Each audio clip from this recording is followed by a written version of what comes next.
यह बात बिल्कुल सही है।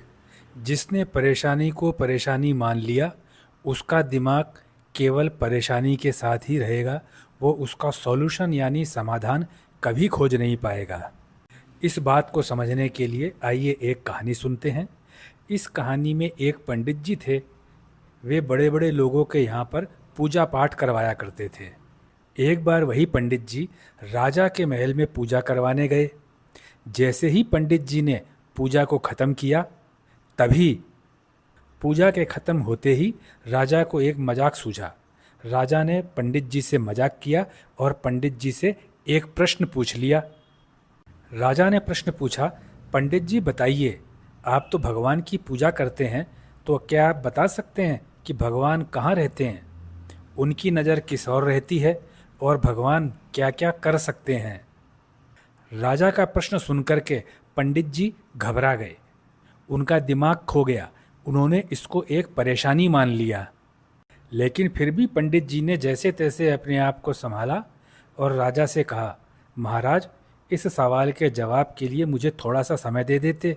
राजा तो अभी भी मजाक के मूड में था, इसलिए राजा ने पंडित जी को कहा, ठीक है पंडित जी, आपको 1 महीने का मैं टाइम देता हूँ। 1 महीने बाद आकर के खुद ही मेरे को इस प्रश्न का उत्तर बता देना। यहाँ तो केवल राजा का एक मजाक था, लेकिन उधर पंडित जी की जान पर बन आई और थोड़ी देर में पंडित जी ने इस प्रश्न को अपने सम्मान के साथ जोड़ लिया और परेशान रहने लगे। इधर तो राजा ने केवल मजाक किया था, लेकिन उधर पंडित जी के लिए एक बड़ी आफत हो गई। थोड़ी देर में ही पंडित जी ने इस प्रश्न को अपने सम्मान से जोड़ लिया। सोचने लगे, अगर मैं इस प्रश्न का उत्तर नहीं दे पाऊंगा तो फिर मेरी क्या इज्जत रह जाएगी। पंडित जी दिन में और रात में केवल एक ही बात सोचते कि मैं कहाँ से जानूं कि भगवान कहाँ रहते हैं, उनकी नज़र किस किस तरफ रहती है और भगवान क्या क्या कर सकते हैं। अब एक दिन ऐसा आ गया जब 1 महीना पूरा होने में केवल 2 दिन बाकी रह गए। तो पंडित जी ने सुबह खाना खाते हुए बहुत जल्दबाजी की, क्योंकि पंडित जी घबराए हुए तो थे ही। जल्दबाजी करने से क्या हुआ, जो उन्होंने खाया था सारा खाना बाहर आ गया। पंडितानी जी वहीं पर खड़ी होकर के पंडित जी को खाना परोस रही थी। उन्होंने देखा कि पंडित जी ने सारे खाने को बाहर निकाल दिया है। पंडितानी जी घबरा गई। पंडित जी से उन्होंने कहा कि मैं कुछ दिनों से देख रही हूँ आप बहुत परेशान हो, आखिर में बात क्या है, मुझे बताओ आप किस चीज़ से परेशान हो। पंडितानी जी के जोर देने पर पंडित जी ने कहा, कुछ दिनों पहले जब मैं पूजा कराने राजा के महल में गया हुआ था और मैंने जब पूजा करा दी और मैं घर की तरफ चलने लगा, तब राजा ने मुझसे एक सवाल पूछा था। मैंने उसका उत्तर बताने के लिए राजा से 1 महीने का टाइम मांगा था। अब 2 दिन बाद वो 1 महीना ख़त्म हो रहा है। पंडितानी जी ने पंडित जी से कहा, मुझे वह प्रश्न बताओ जो राजा ने आपसे पूछा था। पंडित जी ने राजा का प्रश्न पंडितानी जी को बता दिया। प्रश्न सुनकर के पंडितानी जी ने कहा, आप बिल्कुल चिंता मत करिए, इसका जवाब राजा को मैं दूंगी, आप मुझे साथ ले चलिए। 2 दिन बाद 1 महीना पूरा हो गया। तब पंडित जी पंडितानी जी को लेकर के राजमहल में गए और राजा से कहा, हे महाराज, आपके सवाल का जवाब मेरी पत्नी देना चाहती है। राजा ने पंडितानी जी से वही सवाल पूछा, आप बताइए भगवान कहाँ रहते हैं, भगवान की नज़र किस किस ओर रहती है और भगवान क्या क्या कर सकते हैं। पंडितानी जी ने राजा से कहा, महाराज, क्या आपके महल में आए हुए अतिथि का आदर सम्मान करने की परंपरा बिल्कुल नहीं है? पंडितानी जी की ये बात सुनकर के राजा को थोड़ी शर्म आई। राजा ने सबसे पहले पंडितानी जी को बैठने के लिए स्थान दिया, फिर नौकर से पंडितानी जी के पीने के लिए एक गिलास दूध का मंगवाया। पंडितानी जी ने दूध वाले गिलास को एक हाथ में पकड़ा और दूसरे हाथ से एक उंगली उसमें डाल करके बार बार घुमाई और दूध को बाहर निकाल निकाल करके देखा। राजा ने देखा तो उसको बहुत अजीब लगा। राजा ने पूछा, पंडितानी जी, ये आप क्या कर रही हैं? पंडितानी जी ने कहा, महाराज, मैंने सुना है दूध में मक्खन होता है, मैं वही देख रही हूँ कि दूध में मक्खन कहाँ है। आप तो राजा हैं, क्या आप अपने गेस्ट को दूध पिलाने से पहले उस दूध में से मक्खन निकाल लेते हैं? राजा ने कहा, दूध में मक्खन होता है, लेकिन ऐसे दिखाई नहीं देता।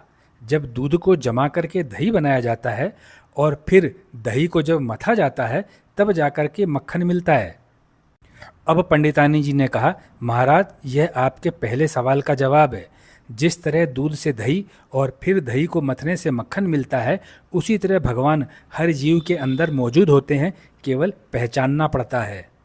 राजा पंडितानी जी के जवाब से खुश हुआ और पंडितानी जी से दूसरे प्रश्न का उत्तर देने को कहा। दूसरा प्रश्न था, भगवान किस ओर देखते हैं? पंडितानी जी ने कहा, महाराज इसका जवाब तो मैं दूंगी, लेकिन मुझे इसके लिए एक मोमबत्ती की ज़रूरत है।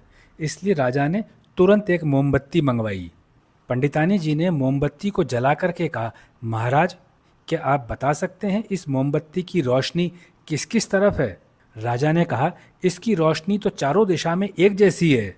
अब पंडितानी जी ने कहा, महाराज यही आपके दूसरे सवाल का जवाब है, क्योंकि भगवान सब जगह हैं, उनकी नज़र सभी प्राणियों के कर्मों की ओर बराबर बनी रहती है।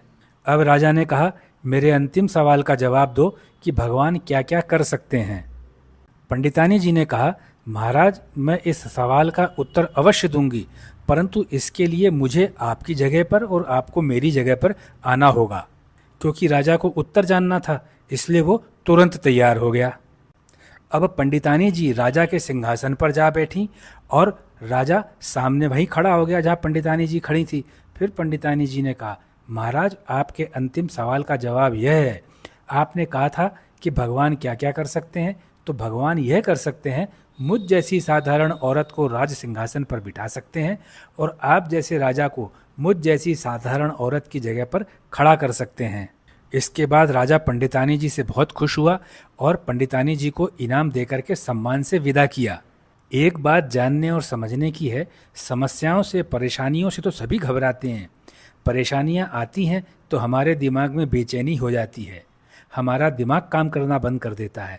जिस तरह पंडित जी ने एक प्रश्न को एक परेशानी मान लिया था, इसलिए उनका दिमाग उस उत्तर को कभी खोज ही नहीं सका। पंडित जी का दिमाग उत्तर क्यों नहीं खोज सका? जबकि पंडित जी दिन भर सभी से यही कहते थे कि भगवान हम सभी में हैं, भगवान की नज़र से कोई नहीं बच सकता, कोई कितना भी छुप छुप करके गलत काम करे, पाप करे, भगवान की नज़र में आ ही जाता है। और भगवान की ताकत का तो क्या ही कहना, भगवान चाहे तो कुछ का कुछ कर दें और कुछ का कुछ एक पल में हो जाए। इतना सब कुछ रोजाना कहने के बाद भी पंडित जी उन्हीं प्रश्नों के अंदर घूम करके रह गए, वो भी एक पूरा महीना। मतलब यह है कि समस्या को अगर समस्या ही माना जाए तो उसका समाधान कभी नहीं मिलेगा।